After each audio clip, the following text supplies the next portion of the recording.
If you don't know the word whittle, W-I-T-T-O-L, you are not alone. But it's a pretty great word to know once you know what it means. It refers to a man who is aware of and condones his wife being unfaithful. In other words, as the Oxford English Dictionary puts it, a contented cuckold. So you may think, okay, whittle is an archaic word. We know it dates back to the 15th century, and now no one uses it anymore. But perhaps whittle is a word that should be declared dead. And in fact, some major dictionaries recently did the equivalent of declaring it dead, which is that they removed it from their most recent editions. And they removed it in part in order to make room for some new words. One of the new words that needed to get in was ginormous. Ginormous made newspaper headlines in 2007 when Merriam-Webster decided to include ginormous in their new edition. This word feels new enough that we may think, I was around to witness the birth of that word, and that may be true depending on how old you are. The Oxford English Dictionary first cites the word in 1948. The word, therefore, has over 60 years under its belt, but only recently got into major dictionaries. Birth and death, the endpoints of a word. For some words, birth and death come quite close together.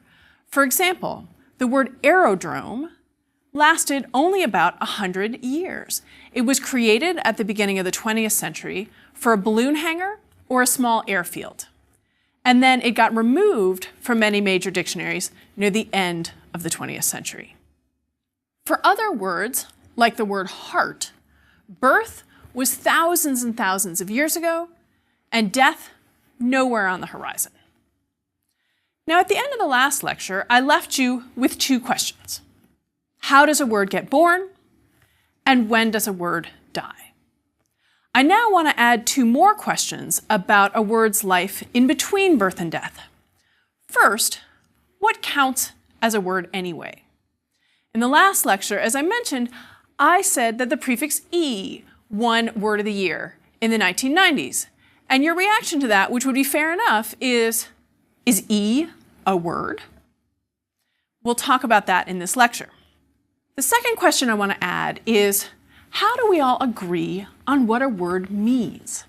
In other words, if the job of a word is to convey meaning from me to you or from you to me, how exactly does it get that job done? We'll turn first to the birth and death of words. And I should say up front that there's no straightforward answer to the questions. We'll then move to the second two questions. So birth and death.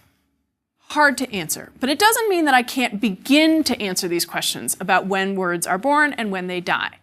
But I want to explain why it's hard to do this with precision or universality. So let's start with the question of when a word is born. Some words have been in English as long as there has been English. Words like heart, head, man, son, and the pronoun I. These were part of Germanic dialects from which English derives, and then we could trace them back into Proto-Indo-European before it split off into Germanic. Some of these words go so far back that really all we can do is hypothesize about speakers creating these words thousands of years ago. Other words have been borrowed from other languages into English. With these, we can often pinpoint the first time that such a word was written down in an English document. So we can say, okay, that's the first time we see it in writing, but we have to assume that the word was used probably in speech earlier than that, and then at some point got written down, but maybe not too much earlier. So it's an approximate moment when the word is born. So for example, the word secret is borrowed from French. It first appears in 1399 in the medieval poet Langland's work. Probably was being spoken before 1399. Now, of course, borrowed words like secret were alive in another language before they came into English. But it's the moment that we see them in English, which is when we talk about them being somehow born in English. But it might be more useful to talk about them as being adopted into English. So that's the moment of adoption. Other words are actually born in the language. They appear in English for the first time when English speakers create them. We typically do this with the resources at our disposal, but I have to say we rarely get credit for this particular act of creativity.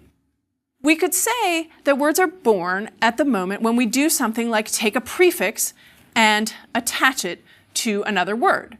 So when a speaker took the prefix multi and attached it to slacking, the word multi-slacking was born. And then when other speakers picked up the word multi-slacking, its life was extended. Now, do we know who first created the word multi-slacking? We don't. But at some point, that word got born in English. And this is, in fact, how most new words are born. We take prefixes and suffixes and we attach them in new ways. We create compounds. We take a verb and make it a noun, take a noun, make it a verb. Of course, as I've said, it's very hard to know exactly who first did this, but we can usually come up with an approximate date as we track its appearance in especially the written language, but to some extent the spoken. Occasionally, someone makes up a word in a much more conscious, strategic way and gets credit, as happened with the word Google, meaning 10 to the 100th power. And the story goes like this, that Google was made up in 1938, or right around there, by a 9-year-old named Milton Serrata. And he made it up because his uncle, who was a mathematician, Edward Kastner, asked him for a good name for a really big but finite number. And little 9-year-old Edward came up with Google. And people say that the internet company Google's name may come from this word. So sometimes we can pinpoint a word's birth, but more often we're guesstimating about the birth. And guesstimate is actually a fairly new verb. It shows up first as a noun in 1936, and then very shortly thereafter shifts over to be a verb. So when does a word die? The most obvious answer to this question is whenever people stop using it. If no one says the word "fremion" anymore, and this was an Old English verb meaning to do, then we can say that this word is dead.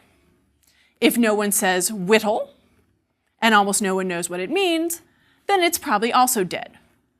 But the highly, highly literate world in which we live, with extensive written records, has really complicated the question of when a word dies. Let's consider a word like betimes, which meant in a short time or in good time. So you could say there's a baby crying and you say, "Oh, she will tire betimes." I would never say this, but we do encounter this word in Shakespeare and Milton and elsewhere. So at some level, this word is dead because we wouldn't tend to use it in colloquial speech. But it's also well preserved in written text. So in that way, it's still part of the lexicon because it's a word we encounter and part of our passive vocabulary. Dictionaries often indicate this status with the label archaic. And it is a difficult decision about when an archaic word should be declared dead, if it ever should be. And I think part of making that decision is whether the archaic word appears in a text that is otherwise fairly comprehensible to us and that's still commonly read. So we tend to call archaic words in Shakespeare, like betimes or alack or hugger-mugger. After all, we still read Shakespeare and we go to performances that are often performed in the original. But words that appear in the poem Beowulf that we no longer use, we tend to call these dead rather than archaic. After all, very, very few people still read Beowulf in the original. The language of Beowulf is so unfamiliar now that it's hard for us even to recognize the words that have survived. And so the ones that have not, we think of as dead. And there are quite a lot of them. Let me illustrate this loss of words from Old English by reading for you a short passage from Beowulf.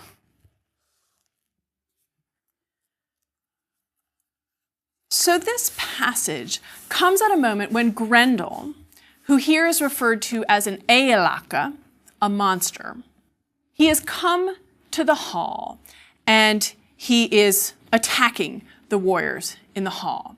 And this is where Beowulf is staying. So let me start with Seamus Heaney's translation of this passage, and then I'll give you the Old English so that we can look at the words that have survived and have died. So here's Heaney's translation, and Grendel has just come into the hall. But struck suddenly and started in, he grabbed and mauled the man on his bench, bit into his bone lappings, bolted down his blood. And you'll notice Heaney trying to recreate the alliteration of the original. Now here's the original. Ach he je fungrade formen side, slapped na rink, slot on wernum, bat banloken, blood edrum drunk. Your immediate reaction to that passage may be, all of those words have died. But in fact, about half of them are still used in English. Pronunciation changes mask most of the words so that we can't immediately recognize them. But let me help you see the correspondences. He, he, slepidne, sleeping, slot, slit, bot, bit, banloken, bone locks. And I love that poetic compound. A bone lock is a joint, so something like your elbow when he bites the bone locks. Blood, blood, and drunk, drank. So those are Old English words that have survived. Then there are all the words that have died. Ach, but, gefung, seized, hrade, quickly, formenside, first chance, rink, warrior, unwarenum, unsuspecting, edrum, from the veins. These are words that have largely been replaced by borrowed terms or by new native formations. For example, warrior was borrowed from French and replaced the Old English word rink. Occasionally, an Old English word that has died lives on in an opaque compound. So for example, in Old English, one of the words for men was were, and it was often paired with weef, which meant woman, so were and weef. And were, for whatever reason, has died, but it lives on in the compound werewolf, which of course means a man-wolf. It's a natural part of a living lexicon that words are being born and dying on a regular basis. And we will be looking at where English words come from, native ones, borrowed ones, the ones that we create all on our own in future lectures. So now let's talk about what a word is and the work that a word does while it's alive. So what counts as a word? I like the fact that this is actually a trickier question than it first appears. The word is a word that we take for granted, and it has been in English as long as there has been English. I think we have an image in our head of the thing that is a word, and I think that image is the way a word appears on a page, that it stands alone, it's one thing, and it has meaning. So let's start with a straightforward example of something I think we all would agree is a word in English, the word cat. It passes tests that we could set up for what we think a word should do. It has meaning. It is freestanding. And it's one thing. If we wrote it down, it would have spaces on each side of it. It would also show up in a standard dictionary. Now, if we use those tests, there are other things that we would think of as a word where it's harder to do something like pinpoint the meaning. For example, what does the word the mean? Its meaning is really quite dependent on the noun that follows it. And in fact, when we actually use language, the word the does not occur by itself. It occurs before a noun, the cat, the reason I'm here. So we'd all agree that the is a word, but it's hard to know exactly what it means. Then for other words, we might not think that it's one thing. An example here would be compounds. Are these one word or two? Let's take the example ice cream. Clearly, there are two freestanding words in there, ice and cream. But when we put them together to make ice cream, could that be its own word? I would say it could be. So some people might say, oh no, it's two words because there's a space in the middle. But I'm not sure how seriously we should take that space, because we could say, okay, let's spell it as one word or put a hyphen in the middle. Maybe then you'd feel more comfortable having it be one word. What is clear is that ice cream together means something very different from its two parts, ice and cream, which would make it seem like ice cream itself was a word. And the OED cites ice cream as an entry in that dictionary in 1744. Now here's an even more complicated case of whether we've got two words or one. Is gonna a word? If we didn't have such a standardized spelling system, it really would be spelled gonna, G-O-N-N-A. But when we write it down, it looks like going to. Here's the argument I want to make. These are two very different things, gonna and going to. Gonna is the way we express future. I'm gonna buy groceries. That means at some point in the future, I'm gonna buy groceries. I think that means something very different from I'm going to buy groceries. If I say I'm going to buy groceries, I think you would assume that there's some movement involved here. I'm about to walk or bike or drive to buy groceries. But if I say I'm gonna buy groceries, it just is some commitment that at some future time I'm gonna go buy those groceries. Based on that argument, we could say we really should think about gonna as its own word expressing future. And I would leave you with the question of, would you, if you were a dictionary maker, put it in? Would you say, okay, that is a word, or we should continue to treat it as going to? Written records are hard here because it is often spelled as going to. Fiction helps. The Oxford English Dictionary has got citations of gonna, G-O-N-N-A, back as early as 1913. So with an example like that, we see the effects of our writing system on our own thinking about language. We may think that something is two words because we write it as two words, even though we say it as one word. So those are some of the complications of exactly what counts as a word. Now let's return to the prefix E and whether or not it should count as a word.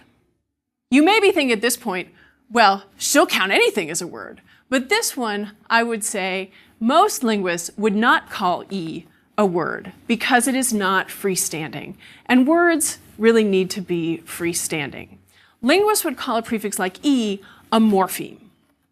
A morpheme, technically, is the smallest unit of meaning. It is indivisible. It can be freestanding or not. So cat is a freestanding morpheme. So it's both a morpheme and a word. Something like E as a prefix is a morpheme, but a bound one. It actually can't be a freestanding word. So we get it in things like email, e-ticket, e-commerce, e-zine, but it doesn't get to just hang out there by itself as a word.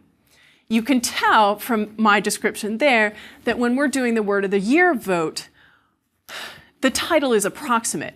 We actually are very generous in what we count as a word, and we have had both prefixes and compounds that get voted in as words of the year. Now it's time to tackle another very basic yet complicated question about words. How do words mean?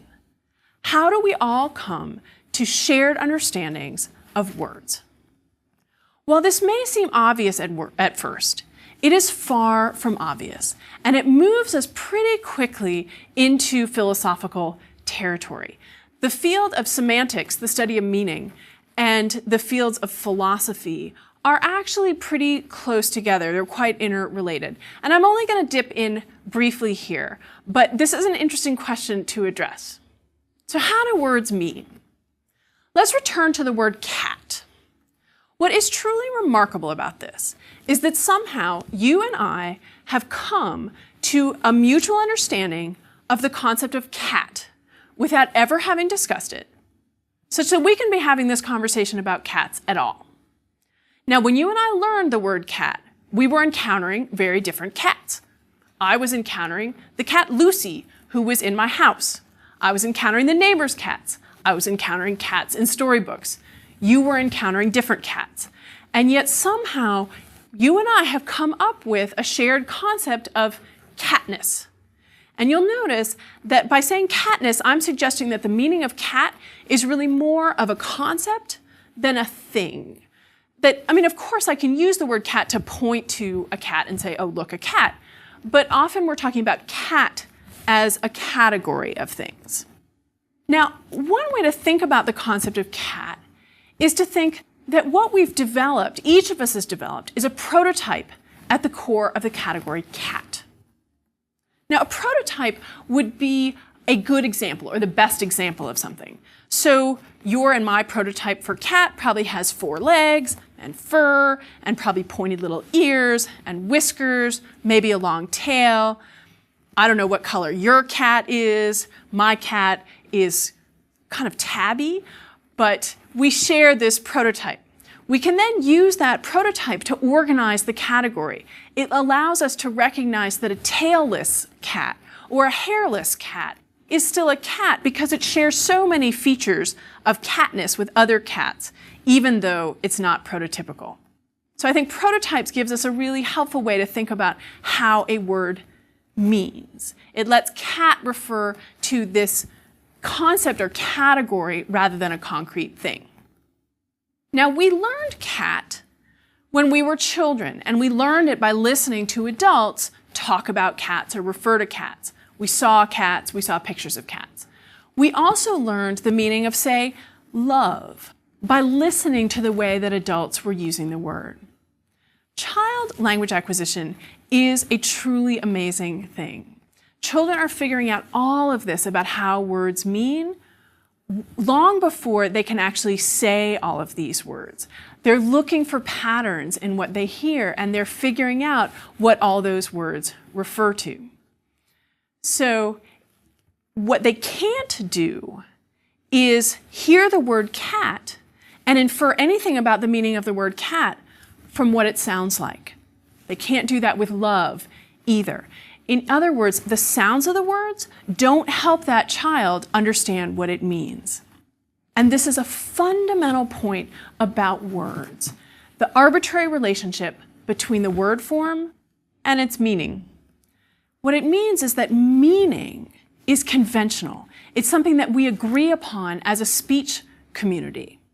And when you think about the fact that it's convention, it's agreement within a community about what words mean, you can see how that allows for words to change meaning, that we as a community can allow that meaning to drift somewhere else. The meaning is not inherent in the word. Now, as soon as I said that, you were probably thinking, oh, but there are exceptions. There are words that do sound like what they mean, and this is true. Linguists call this sound symbolism. You may know it as onomatopoeia. There are some words that represent noises, and they sound like those noises. So something like bang or pow, sounds that animals make, meow, moo, woof. But if you know other languages, you know that even those words aren't always the same across languages. So we can take something like woof, which is the English way to say that, but in French you would say wah wah. And in Chinese it is wang wang. So close, but not exactly the same, even in representing what that dog sounds like. Then there is the interesting question of whether there are sounds that carry meaning. Leslie Jeffries has done some really interesting work about sound symbolism in English words. So she would argue that if you take a word like clank, listen to the way that word ends, clank. It ends really abruptly, like a clank. Compare that with a word like clang. That word ends with this nasal, clang, and it resonates just like a clang. So that's one way to think about sound symbolism. A sound like sh captures perhaps the sound of water or the rush of air, and we hear that in splash, splosh, swish, whoosh. Here's another example. Say the sound we think of as GR, grr.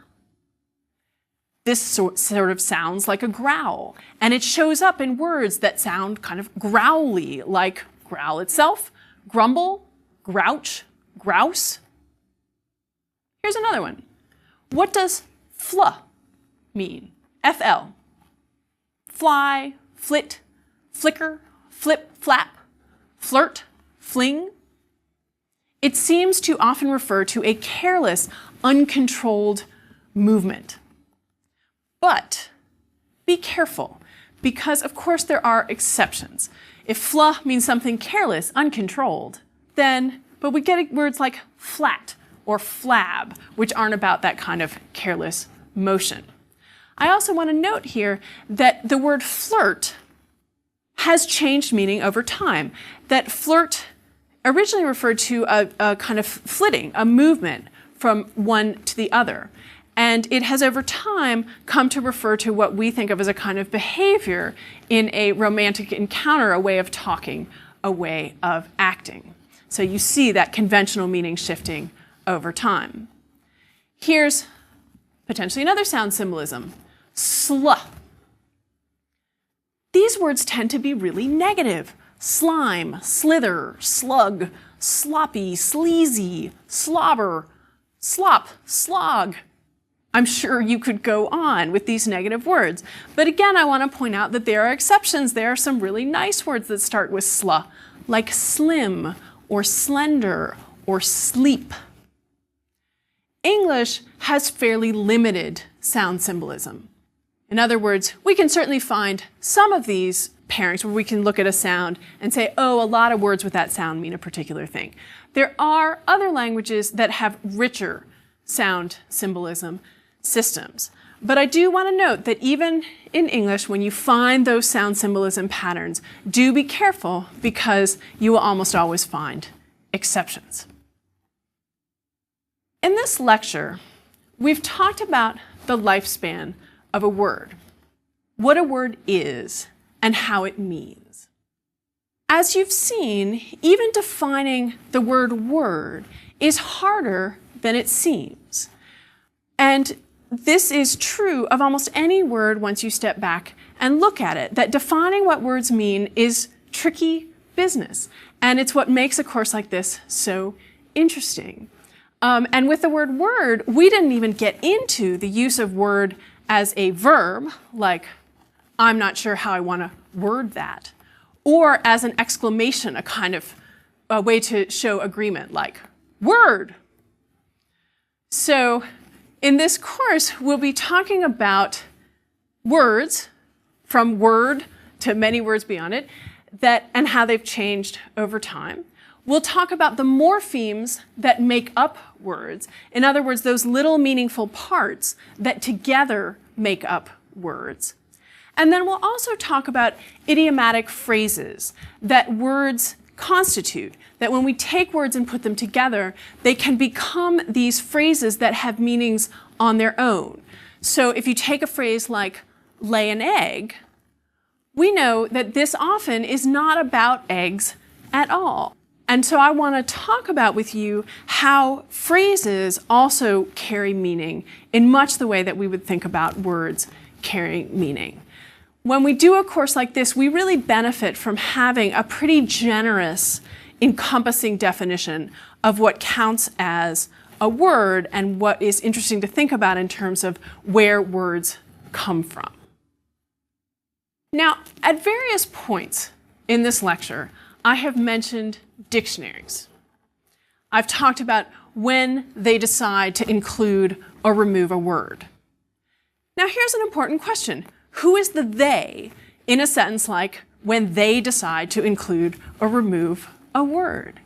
And how do they make this decision? Right? I mean, on what basis do people decide, and who are these people, that a word either goes in or comes out of a dictionary? And then once they've decided that a word goes into a dictionary, how do they pin down the meaning of that word? This is exactly what we're going to talk about in the next lecture. So in preparation for that lecture, I would like you to do a thought experiment in the role of a dictionary maker. Here's the word I want you to think about: yada yada. Would you put it into your dictionary? And if you did put it in, would you put it in as yada yada or yada yada yada? And then, how would you define it? So your first word is yada yada or yada yada yada. And then the second word I want you to think about is irregardless. In or out of your dictionary. In the next lecture, we'll grapple with exactly these kinds of questions, which dictionary makers face every day.